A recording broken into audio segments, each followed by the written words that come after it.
Doms industries limited का IPO आने वाला है एंड अभी इतने सारे आईपीओ आए हैं, अगर उस लेवल का कोई आईपीओ हो सकता है तो ये डॉम्स का आईपीओ है, क्योंकि टू बी वेरी ऑनेस्ट ये एक वेल नोन ब्रांड है, आपको पता है ये स्टेशनरी में डील करते हैं। आज की वीडियो में हम डिस्कस करेंगे इस आईपीओ की पहले डिटेल्स एंड ये कंपनी ओवरऑल क्या करती है डिटेल के अंदर, एंड आपको इसके अंदर इन्वेस्ट करना चाहिए या नहीं करना चाहिए। ये एक बुक बिल्ड इशू है जिसके अंदर कंपनी रेस कर रही है 1200 करोड़ रुपए।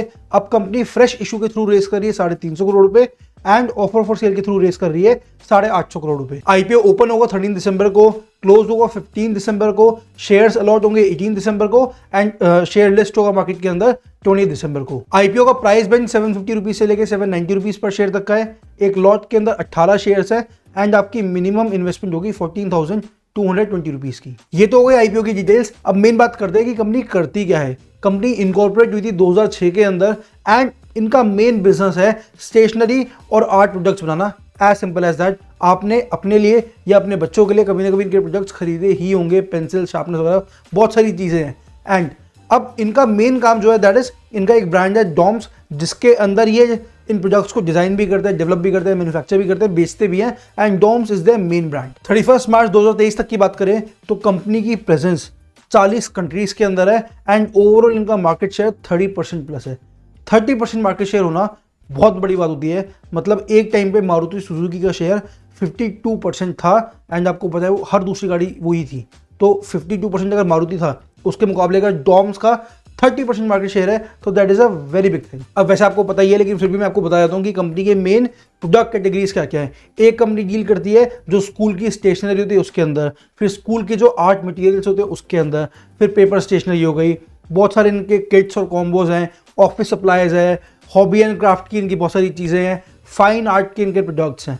तो जितना भी क्रिएटिविटी वाला काम है या फिर स्कूल में, अब बात समझो ना, स्कूल तो बच्चे जा ही रहे हैं, स्कूल ना भी जाए घर पे भी ये चीज़ें तो जरूरत में आनी ही आनी है। ऑफिस चाहे बंदा वर्क फ्रॉम होम कर रहा है चाहे वहाँ बैठ के कर रहा है, लेकिन स्टेशनरी तो यूज़ करेगा ही करेगा। मैं मानता हूँ कि आईपैड्स वगैरह आ गए हैं, बहुत सारा काम फ़ोन पे होने लग गया है, लेकिन जो अभी भी एक्चुअल वर्क है ना वो पेपर पे ही होता है, वो उसके लिए स्टेशनरी की ज़रूरत है ही है। हाँ, इस चीज़ से हम ये देख सकते हैं कि ग्रेजुअल शिफ्ट आने लग रहा है। जैसे अब नोट्स, जैसे प्रिंटर्स की डिमांड बिल्कुल कम हो गई है, क्योंकि सब कुछ पीडीएफ साइन वगैरह उस पर टैब पे ही हो जाती है, आईपैड पे ही हो जाती है। लोग आईपैड पे पेंटिंग्स वगैरह कर रहे हैं। बस हाँ, ये है कि जो बच्चे हैं, बच्चे इतने ज़्यादा भी यूज़ नहीं कर रहे हैं, पेरेंट्स चाहते भी नहीं, लेकिन आई नो कि आने वाले 5-10 सालों में वो भी कैसे ना कैसे रिप्लेस हो जाएगा। तो लॉन्ग टर्म इन्वेस्टमेंट के लिए तो आई वुड नॉट से कि आपको इसमें करनी चाहिए, बट हाँ फॉर दिस आईपीओ की चलो आएगा और आप प्रॉफिट कर लोगे तो उसमें करना चाहिए नहीं करना चाहिए वो हम आगे डिस्कस करते हैं। मेरी फाइनल रिकमेंडेशन से पहले ये दो चीजें और आप देख लो। सबसे पहले की परफॉर्मेंस इंडिकेटर्स आपकी स्क्रीन पे आ रहे होंगे, आपको इनसे काफी अच्छा आइडिया लग जाएगा कि ओके कंपनी की क्या एग्जैक्ट पोजीशन है मार्केट के अंदर, क्योंकि ये चीजें काफी कुछ सिग्निफाई करती हैं। अब इनका क्या मतलब है, ये क्या सिग्निफाई करती हैं, अगर आपको नहीं पता tell me in the comments below, I will give you the link of that video जिसके अंदर मैंने ये सारी चीजें एक्सप्लेन करी हुई हैं। एंड सेकंड है ऑब्जेक्टिव्स। अब ऑब्जेक्टिव में इनका मेन, दूसरा तो कॉर्पोरेट पर्पसेस है कि हाँ कॉर्पोरेट पर्पसेस के एक्सपेंसेस के लिए कर रहे हैं, मेन पर्पस इनका है कि इनको एक मैन्युफैक्चरिंग फैसिलिटी डालनी है अपनी प्रोडक्शन को बढ़ाने के लिए। जब भी कंपनी का ये ऑब्जेक्टिव होता है ना, दैट शोज की कंपनी आगे ग्रोथ एस्पेक्ट्स के लिए फंड्स रेज कर रही है and that is almost a good thing, almost always a good thing.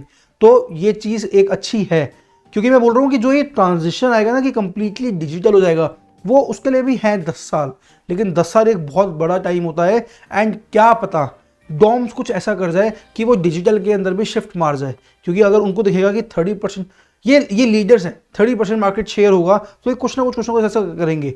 आप देखो ना, जैसे थोड़ा सा ऑफ द टॉपिक है, लेकिन इतनी बड़ी car manufacturing company Maruti Suzuki, जब उनको दिखा कि यार उनको थोड़ी सी अपर रेंज के अंदर घुसना है, तो वो उन्होंने एक टोयोटा के साथ पार्टनरशिप करी एंड उसके थ्रू मारुति 20 लाख 30 लाख की गाड़ियाँ लॉन्च कर पाई, जो कि पहले सोचना भी मुश्किल था एंड आज उनको लोग परचेज भी कर रहे हैं। सो यू नेवर नो कि कंपनी किस तरीके से टर्न ले। अभी तक इसका जो आउटलुक दिख रहा है वो अच्छा दिख रहा है। तो मेरा इस पर फीडबैक यही है कि कंपनी ने अभी तक ट्रिमेंडस ग्रोथ दिखाई है, वो एक एक्सपेंशन स्प्री पे है, वो एक्सपैंड करने लग रही है, तो that can be a good thing. And जो उसकी प्राइसिंग भी है, प्राइसिंग भी मुझे एप्ट लग रही है, तो I say you should invest in this, but आप अपनी रिसर्च करके ही करना। Do not take my call for anything, आपकी मर्जी है, मेरा काम है आपके आगे फैक्ट चेकना।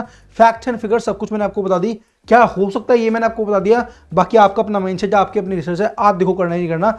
आई से कि आप इसमें कर सकते हो एंड इसमें आप मीडियम टू लॉन्ग टर्म भी होल्ड कर सकते हो। Alright, that's it for this video. मिलते हैं नेक्स्ट वीडियो में with some new IPO, some new knowledge. कुछ भी होगा, जो भी होगा, आई नो आपको स्टॉक स्मार्ट बनाएगा।